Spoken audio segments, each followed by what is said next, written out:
જનનીની જોડ સખી નહીં જડે રે લોલ. માતા ખરેખર અલભ્ય આત્મા છે. તે પોતાના રક્તથી, સ્નેહથી અને દૂધથી બાળકનું સમગ્ર જીવન સિંચે છે.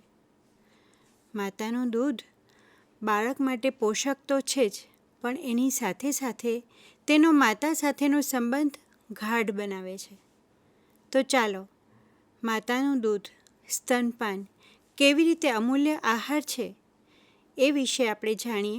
આપણી સાથે છે ડૉક્ટર નિખિલભાઈ ખારોડ સાહેબ, જેઓ કરમસદની પ્રમુખ સ્વામી મેડિકલ કોલેજમાં પ્રોફેસર છે, બાળ રોગના તજજ્ઞ છે અને કાંગારૂ મધર કેર ફાઉન્ડેશનના તેઓ માનદ મંત્રી છે.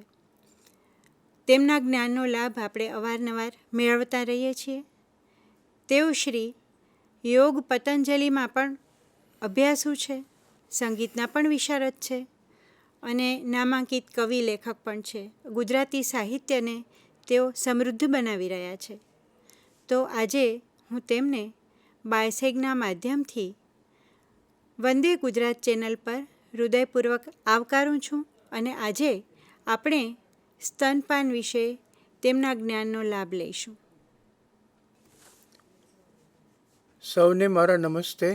હું ડૉક્ટર નિખિલ ખારોડ, જેમ બેને વાત કરી એમ બાળ રોગોનો નિષ્ણાત ડૉક્ટર છું અને હાલમાં પ્રમુખ સ્વામી મેડિકલ કોલેજમાં પ્રોફેસર એમેરિટસ તરીકે કામ કરું છું બાળકોના વિભાગમાં. પહેલાં મેં આણંદ ખેડા જિલ્લામાં નામાંકિત એવી ત્રિભુવનદાસ ફાઉન્ડેશન નામની સંસ્થામાં પણ ઘણા બધા વર્ષો કામ કર્યું કે જે ગ્રામ્ય વિસ્તારોમાં કામ કરે છે. તો આ વિસ્તારોમાં કામ કરતાં કરતાં આટલા બધા વર્ષોના અનુભવ પછી પણ મને એવું લાગે છે કે આપણા સમાજમાં માતાના દૂધ વિશે ઘણી બધી અજ્ઞાનતા છે. આપણે જાણીતા કવિ ઝવેરચંદ મેઘાણી તો ગાઈ ગયા છે કે ધોળા ધાવણ કેરી ધારાએ ધારાએ પામ્યો કસુંબીનો રંગ.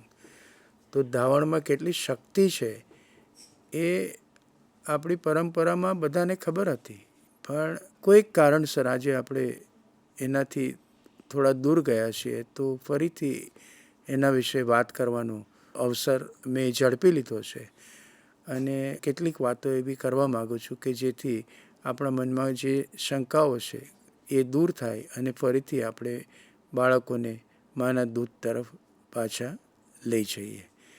તો આપણે એ વાતની શરૂઆત કરીએ. એ પહેલાં હું એક વસ્તુ કહું કે પ્રકૃતિનું આ અમૂલ્ય વરદાન એટલા માટે છે કે કુદરતની યોજના છે. દરેક પ્રાણી, સસ્તન પ્રાણીમાં દૂધ મૂક્યું છે કે જે પોતાના નવજાતને એ આપી શકે. તો એવી રીતે માનવ બાળ માટે પ્રકૃતિએ માનું દૂધ બનાવ્યું છે અને આજ સુધી જે કંઈ સંશોધન થયા એના આધારે એટલું કહી શકું કે એવું કોઈ દૂધ કે દૂધનો પાવડર નથી કે જે માતાના દૂધને તોલે આવે. અને એટલા માટે એને હું પ્રકૃતિનું અમૂલ્ય વરદાન કહું છું.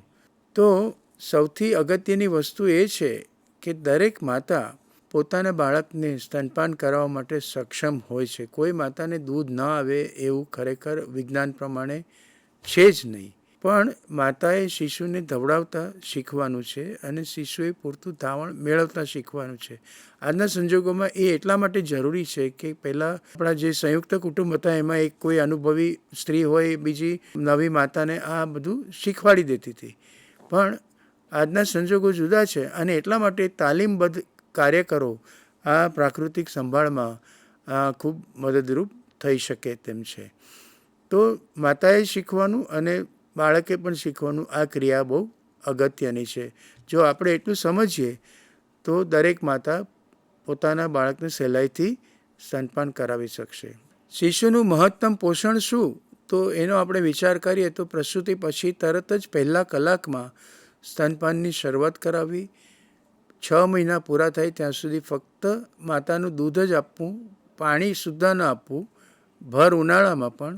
6 મહિના પૂરા થાય પછી યોગ્ય ઉપરનો ખોરાક નરમ તાજો શરૂ કરવો અને સાથે સાથે 2 વર્ષ કે તેનાથી વિશેષ સ્તનપાન ચાલુ રાખવું. અને જેમ બાળક મોટું થાય એમ ઉપરનો ખોરાક ધીમે ધીમે વધારતા જવું. શા માટે પહેલા કલાકમાં શરૂઆત અગત્યની છે? તો આપ જોઈ શકો છો કે જો સ્તનપાનની શરૂઆત 1 કલાકમાં કરવામાં આવે તો 22% નવજાત શિશુઓને મૃત્યુથી બચાવી શકાય છે. 1 દિવસમાં કરવામાં આવે તો 16 કલાક, અને 1 દિવસથી મોડું થઈ જાય તો મૃત્યુનું જોખમ વધે છે. 2.4 ગણું એટલે 2.5 ગણું જોખમ વધી જાય છે. અને એટલા માટે જ હવે વિજ્ઞાન એમ કહી રહ્યું છે કે બાળક જેવું જન્મે કે તરત એને માતાના પેટ ઉપર મૂકી દેવું અને છાતીએ વળગવામાં એને સહાય કરવી. જન્મ પછી જે આ ક્રિયા છે એને માટે મહત્ત્વનું પગલું એ છે કે બાળકને સામાન્ય સંજોગોમાં થોડું રડે અને એને કોઈ તકલીફ ન હોય તો સીધું માતાના પેટ ઉપર મૂકવું અને એને સીધો શારીરિક સ્પર્શ આપવો. જે એ સ્પર્શ જે છે એને લીધે બાળકને ગરમાવો મળશે, એની શ્વાસની ક્રિયા, ધબકારા, આ બધું વધારે નિયમિત થશે અને દવડાવવાની શરૂઆતમાં એ મદદરૂપ થશે. બાળક ખરેખર તો સરકીને માના સ્તન સુધી પહોંચીને ધાવણની શરૂઆત 20 મિનિટમાં કરતું હોય છે. તો આ ક્રિયા એને બ્રેસ્ટ ક્રાઉલ કહેવામાં આવે છે અંગ્રેજીમાં.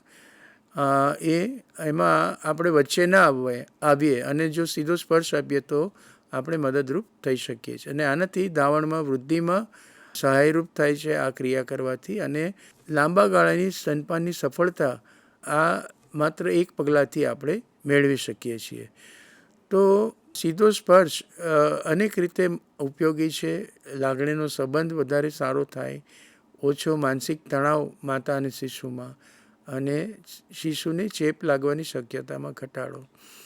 તો દરેક બાળકને જન્મે કે તરત આવી રીતે સીધો સ્પર્શ મળે એ આપણે જોવું જોઈએ. અને ઓછામાં ઓછો 1.5 કલાક સુધી આ ચાલુ રાખવાનું. પછી જો બાળક નબળું હોય કે અધૂરા મહિનાનું હોય તો ચાલુ રાખીએ, જેને આપણે કાંગારૂ માતા સંભાળ કહીએ છીએ. કેટલીક વસ્તુ છે, દાખલા તરીકે વિટામિન કેનું ઇન્જેક્શન આપવું, વજન કરવું, આ બધું પણ આપણે આ 1.5 કલાક પછી કરી શકીએ. એની પણ કોઈ ઉતાવળ હોતી નથી. તો પહેલો કલાક એ દરેક માતા અને બાળકનો અધિકાર છે. આપણે વચ્ચે આવી ન શકીએ. અને જો આ આપણે કરીએ તો બાળક તરત જ ધાવણ લેવાની શરૂઆત કરે છે. હવે શરૂઆતમાં જે 2 થી 3 દિવસ ધાવણ આવે છે એને સામાન્ય ભાષામાં એને કરાટું કહીએ છીએ. આ કરાટું જે છે એ થોડું જાડું અને પીળાશ પડતું હોય છે, પણ એમાં વિટામિન એ અને રોગપ્રતિકારક તત્વો ભરપૂર પ્રમાણમાં હોય છે. અને જેના ઘણા બધા ફાયદા અહીંયા મેં બતાવ્યું છે એ પ્રમાણે થાય છે. બાળકને રોગપ્રતિકારક શક્તિ મળે છે. બાળકના પેટમાંથી જે કાળો મળ છે એ જલ્દી સાફ થઈ જાય, આંતરડા પરિપક્વ થાય છે, અને વિટામિન એને લીધે આંખોને પણ ફાયદો થાય છે.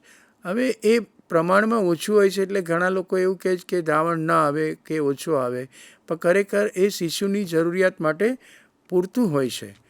તો તમે જોઈ શકો છો કે જે બાળક જન્મે છે એનું પેટ શરૂઆતના થોડાક દિવસ સુધી એની હોજરી ખૂબ નાની હોય છે, અને જેમ બાળક લેવા માંડે એમ ધીમે ધીમે વધારે ખુલતી જાય છે. અને જેમ વધારે ખુલે એમ એને વધારે દૂધ લેવાની જરૂર પડે છે. એનો અર્થ એમ થયો કે પહેલાં 3 દિવસ જે કરાટું જે છે, અથવા તો પહેલાં 3 દિવસનું દૂધ છે એ પ્રમાણ ઓછું છે તો પણ એ બાળક માટે પૂરતું છે. અને જો બાળકને લેવામાં આવે તો જેમ બાળક ચૂસશે એમ માતાને ધાવણ વધારે આવશે. એટલે ધાવણ ન આવે પહેલાં 3 દિવસ કે ઓછું આવે એ જે માન્યતા આપણા મનમાં છે એ ખરેખર વૈજ્ઞાનિક રીતે સાચી નથી. તો જેમ કરાટું ખૂબ ગુણકારી છે એમ પછી જે ધાવણ આવે છે એના પણ ઘણા બધા ફાયદા છે. એમાં ઉત્તમ પોષક તત્વો છે, બાળકને જે જરૂર હોય એ જ પ્રકારના, એનું પ્રોટીન પણ બાળક માટે જે જરૂરી હોય એ પ્રકારનું છે, ચરબી પણ એ પ્રકારની કે જે મગજના વિકાસમાં ઉપયોગી થાય છે અને મેદવૃદ્ધિ નથી કરતી. એ બાળક જાડું પાડું કદાચ નહીં દેખાય પણ એનો મગજનો વિકાસ વધારે સારો થતો હોય છે. એ ધાવણ એને જ્યારે જોઈએ ત્યારે આપી શકાય, ગરમ કરવાની જરૂર નથી, જંતુ રહિત હોય છે. ખરેખર તો એને કાઢીને આપણે રાખીએ તો 4 થી 6 કલાક સુધી પણ એ એમનું એમ રહે છે અને એને આપણે વાપરી શકીએ છીએ. એમાં ઘણા બધા રોગપ્રતિકારક તત્વો છે કે ન્યુમોનિયા, ઝાડા, બીજા અન્ય સંસર્ગજન્ય રોગો સામે રક્ષણ આપે છે. એટલું જ નહીં, પણ જે નાની ઉંમરથી આજકાલ આપણે જોઈએ કે બીપી વધી ગયું, ડાયાબિટીસ થાય છે, વજન વધી ગયા, હૃદયરોગ થાય છે, આ બધાનું પ્રમાણ ઓછું કરવું હોય તો પણ આપણે માનું દૂધ આપણે બાળકને આપવું જોઈએ. જે બાળકોને આ નથી મળતું ને બીજા દૂધ કે પાવડર પીવે છે એને આ બધા રોગનું નાની ઉંમરથી જોખમ વધી જાય છે.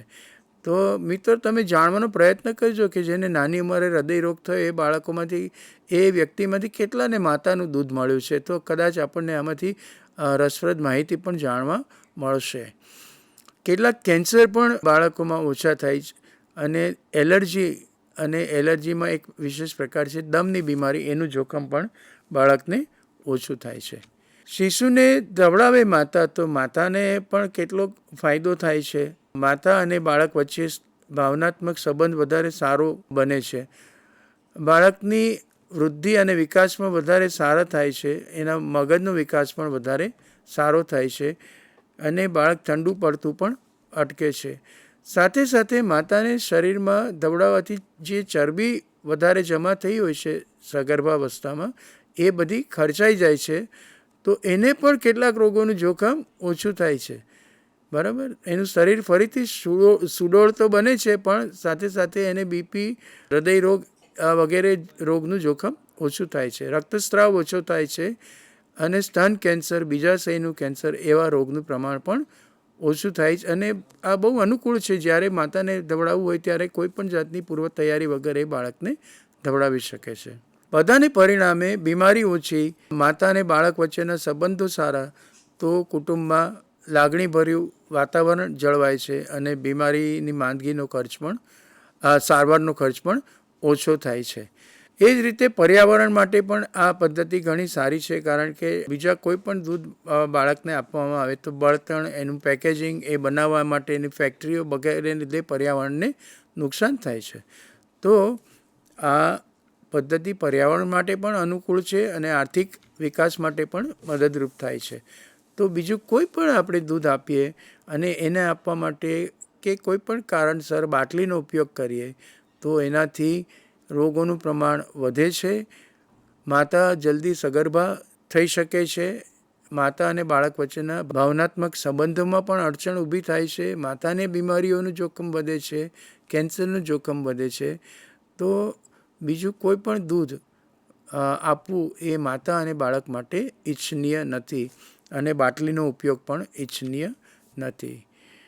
હવે તમે જોશો કે જે દૂધ આવે છે ધાવણ, એ ધીમે ધીમે તબક્કાવાર બદલાતું હોય છે. કોલોસ્ટ્રમ એટલે કે કરાટુની તો મેં વાત કરી, એમાં પ્રોટીન વધારે છે કે જેમાં રોગપ્રતિકારક તત્વો, ખાસ કરીને પ્રોટીન જે છે એમાં રોગપ્રતિકારક તત્વોનો સમાવેશ થાય છે. એ વધારે હોવાથી પ્રોટીન એમાં વધારે છે. તો કુદરતે બાળકને આ સૌ પ્રથમ રસી આપી છે કે બાળક જન્મે કે તરત એનું રક્ષણ થાય એવું કંઈક ધાવણમાં આપ્યું છે, કે એ બાળકની ઢાલ બનીને રોગ સામે રક્ષણ કરે છે. પછીના દૂધમાં બાળકની જરૂરિયાત પ્રમાણે ફેરફાર થાય છે. તો તમે જોઈ શકો છો કે જે શરૂઆતમાં દૂધ આવે છે એ થોડુંક પાતળું હોય છે, એમાં ચરબીનું પ્રમાણ ઓછું હોય છે, અને પાછળથી જે દૂધ આવે એમાં ચરબીનું પ્રમાણ વધારે હોય છે. તો બાળકે શરૂઆતનું અને પાછળનું બંને દૂધ મેળવવા જરૂરી છે, કે જેનો અર્થ એમ થયો કે માતા એક બાજુ લે તો એક બાજુથી પૂરેપૂરું ખાલી કરે, પછી બીજી બાજુ લેશે તો એને બધા જ પ્રકારનું પોષણ દૂધમાંથી મળી રહેશે. હવે એ માતા સારી રીતે કરી શકે એટલા માટે એણે બાળકને યોગ્ય રીતે લેવાનું છે. તો લેવા માટે અહીંયા બતાવ્યું છે એમ બાળકના આખા શરીરને માતાએ ટેકો આપવો જોઈએ. એની ડોક, શરીરનો નીચેનો ભાગ એક સીધી લીટીમાં હોવા જોઈએ, અને બાળકને પોતાની તરફ પૂરેપૂરું ફેરવેલું હોવું જોઈએ, અને ખૂબ નજીક હોવું જોઈએ. બંનેના પેટ એકબીજાને સ્પર્શ કરે એટલા નજીક, અને બિલકુલ નાક છે એ સ્તનની લીટણીની સામે હોવું જોઈએ. આવી રીતે જો માતા લેશે તો એ બાળકને યોગ્ય રીતે વળગાડી શકશે. એને માટે અમે સરળ શબ્દોમાં ઘણીવાર કહીએ કે બાળકને નજીક લાવવું. માતાએ નીચા નમવાની જરૂર નથી, પણ એ સીધી જ બેસીને બાળકને પોતાના હાથ ઉપર પૂરું ટેકવીને નજીક લઈ લે. બી ટુ બી, ટમી ટુ ટમી, એટલે બાળકનું પેટ અને માતાનું પેટ એકબીજાની નજીક, અને નોઝ ટુ નિપલ. જેવી રીતે બાળક નજીક આવશે પોતાનું મોઢું પોળું ખોલશે અને એ જેવું મોઢું ખોલે કે તરત એને સ્તનનો આગળનો ભાગ એ બરાબર લઈ લે એવી રીતે વળગાડવાનું છે. તો જો બાળકને યોગ્ય રીતે લેવામાં આવે તો એ આ રીતે અહીંયા બતાવ્યું છે એમ બરાબર વળગશે. એની દાઢી છે એ સ્તનને સ્પર્શતી હશે અથવા ખૂબ નજીક હશે. મોંફાળ એકદમ પહોળી હશે. નીચલો હોઠ બહારની તરફ વળેલો હશે અને કાળો ભાગ છે એ આખો મોટા ભાગે અંદર જતો રહેશે. જે ઘેરો વલય છે ડીંટડીની આજુબાજુનો એ અંદર જતો રહેશે. ફક્ત ઉપરના ભાગમાં થોડી કોર કદાચ દેખાય. મતલબ કે બાળક છાતીનો આગળનો ભાગ પૂરેપૂરો મોઢામાં લઈને બને એટલો મોઢામાં લઈને વળગે છે અને ધીમે ધીમે ઊંડી ચૂસ લે છે. તો એવી રીતે જો એ ચૂસશે તો એને બરાબર દૂધ મળશે. કારણ કે જે દૂધ જે છે એ અહીંયા બતાવ્યું છે એમ કાળો વલય છે એની નીચેના દૂધના જે કોટરો પોલાણો છે એની નીચે ભેગું થયેલું હોય છે. ડીંટલીમાં તો બહાર નીકળવાનો રસ્તો જ છે અને જો બાળક એ કાળો ભાગ અંદર લઈ લે તો એ આવી રીતે આમ ચૂસશે તો કાળા ભાગ ઉપર દબાણ આવશે તો દૂધ બધું એના મોઢામાં જશે. હવે ઘણીવાર માતાને પોતાના સ્તનના કદ વિશે કે ડીંટડીના આકાર વિશે ચિંતા હોય તો એક વસ્તુ જાણી લેવી કે દરેક માતામાં દૂધનું ઉત્પાદન કરતી જે ગ્રંથિઓ છે એની સંખ્યા એક સરખી જ હોય છે. સ્તનના કદ એમાં કેટલી ચરબી છે એના ઉપર આધાર રાખે છે.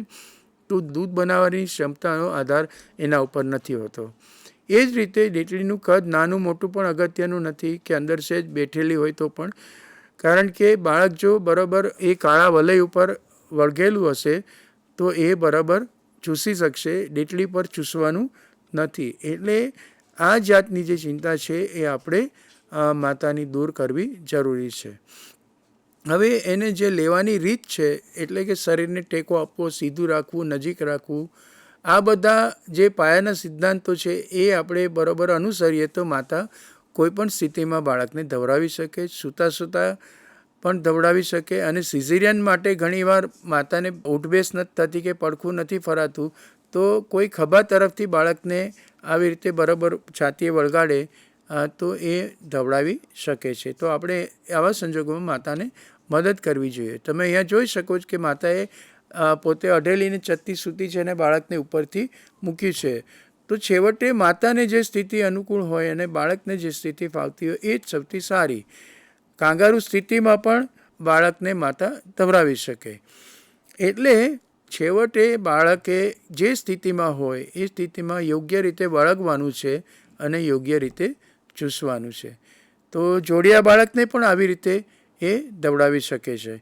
બંને બાળકને એક એક હાથમાં લઈને એક બાજુ વળગાડીને ધવડાવી શકે. હવે આ વસ્તુ એટલા માટે હું કહું છું કે ઘણીવાર આપણને ખબર હોય છે, આજકાલ સગર્ભાવસ્થામાં સોનોગ્રાફી કરાવે છે બધા, તો એ જોડિયા બાળક હોય તો એને ખબર હોય છે માતાને, તો એટલા માટે અગાઉથી જ આપણે એને જો તૈયાર કરી દઈએ, કેવી રીતે લેવાનું, વળગાડવાનું બધું શીખવાડી દઈએ તો જન્મ પછી વધારે તકલીફ થતી નથી.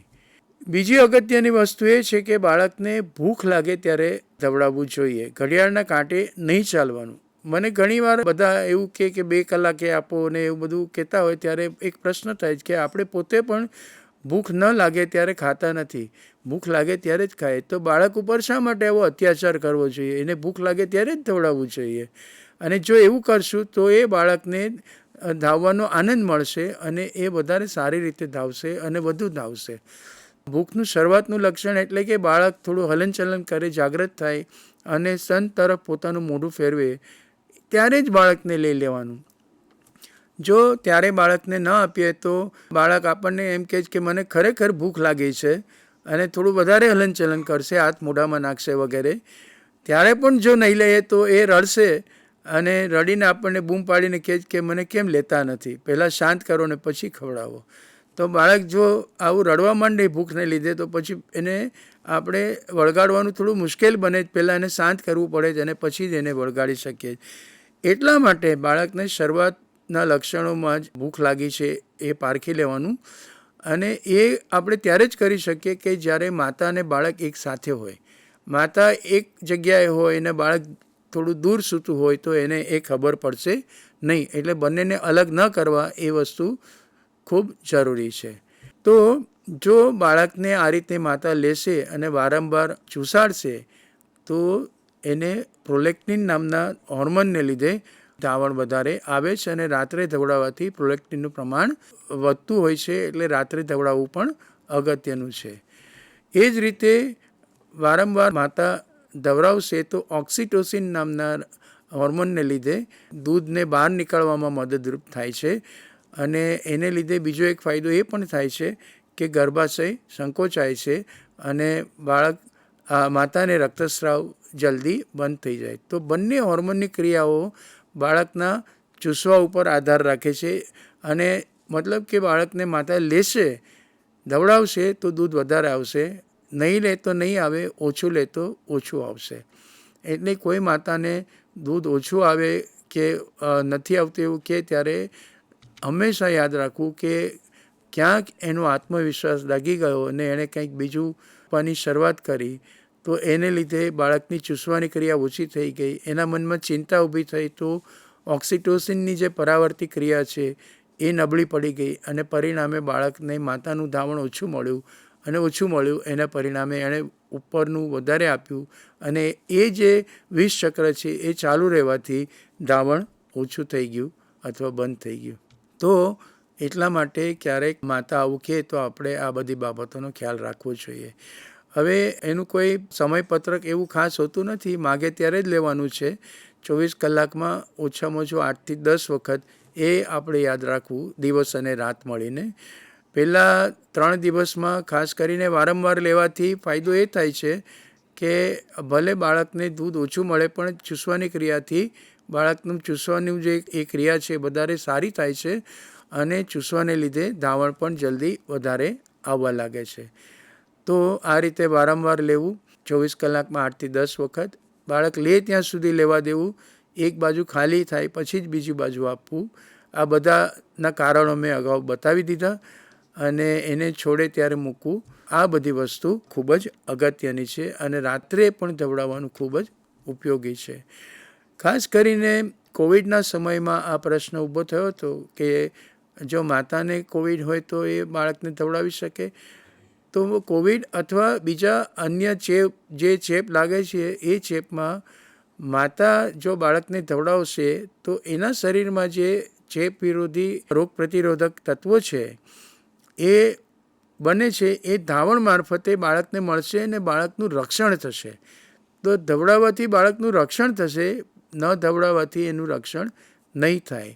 એટલે એવા કોઈ રોગ નથી કે જેમાં માતા ધવડાવી ન શકે. હવે તો અનુભવ એ પણ કે HIV પોઝિટિવ માતાએ પણ બાળકને માત્ર ધવડાવવું એ જ સૌથી સારો રસ્તો છે અને કોવિડમાં પણ અમે બધાને શીખવતા હતા અને એના સારા પરિણામ જોવા મળ્યા છે. TB જેવો રોગ હોય તો પણ આપણે એવું કહીએ કે એની સારવાર ચાલુ રાખવી અને બાળકને ધવડાવવું. બાળકને પૂરતું ધાવણ મળે છે કે નહીં એ આપણને 2 વસ્તુથી ખબર પડે છે. એક તો એ 24 કલાકમાં પેશાબ કેટલી વાર કરે છે. પહેલાં 2 થી 3 દિવસ બાળકને કુદરતી રીતે થોડો ઓછો પેશાબ થતો હોય છે પણ પછી એ 24 કલાકમાં જો 6 કે વધારે વખત પેશાબ કરે તો એને પૂરતું ધાવણ મળે છે એવું કહી શકીએ. એ જ રીતે 24 કલાક દર મહિને એનું વજનમાં ઓછામાં ઓછો 500 ગ્રામ જેટલો વધારો થતો હોય તો આપણે એવું કહી શકીએ કે એને પૂરતું ધાવણ મળે છે. પહેલાં થોડા દિવસમાં બાળકનું વજન કુદરતી રીતે ઘટે છે અને પછી ધીમે ધીમે વધે અને જન્મ વખતે હોય એટલું થાય છે અને પછી વધારો થવાની શરૂઆત થાય છે. આ ગાળો પૂરા મહિનાના બાળકમાં 7 થી 10 દિવસનો હોય છે અને અધૂરા મહિનાના બાળકમાં 10 થી 14 દિવસ હોય છે. ત્યાર પછી વધારાની શરૂઆત થાય. પણ મેં જોયું છે કે જો બાળકને તરત ધવડાવવાની શરૂઆત કરવામાં આવે તો બાળકના વજનમાં વૃદ્ધિ વધારે ઝડપથી થાય છે. મેં કીધું એમ માતાને ઘણીવાર એવું લાગતું હોય છે કે મને દૂધ બરાબર આવતું નથી. તો આ બધા મુદ્દાઓ આપણે અગાઉ જોયું એમ આપણે જોઈ જવા જોઈએ. કોઈ માતા એવી નથી કે પોતાના બાળકને ધવડાવી ન શકે. તમે જોયું હશે કે ગાય, ભેંસ કે પ્રાણીઓમાં આવો પ્રશ્ન ક્યારેય થતો નથી કારણ કે એ બચ્ચું વળગીને એની માતાને દૂધ પીવા માંડે છે ને દૂધ આવ્યા કરે છે.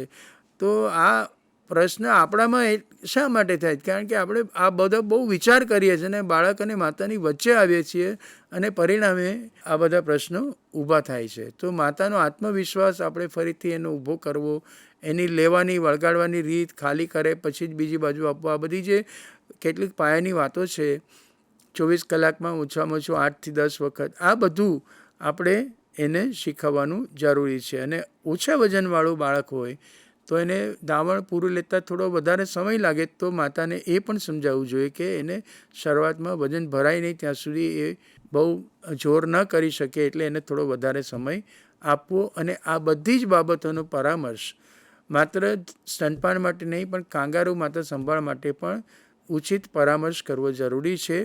અને એ સગર્ભાવસ્થાથી માંડીને ઘર સુધી આપણે ચાલુ રાખવો જોઈએ. એટલે કે જેટલી જવાબદારી સુવિધામાં કામ કરનારા સ્ટાફની છે એટલી જ જવાબદારી સામૂહિક સ્તરના કાર્યકરની છે. તો અંતમાં હું એટલું કહી શકું કે માતાનું ધાવણ શિશુ માટે ઉત્તમ પોષણ છે.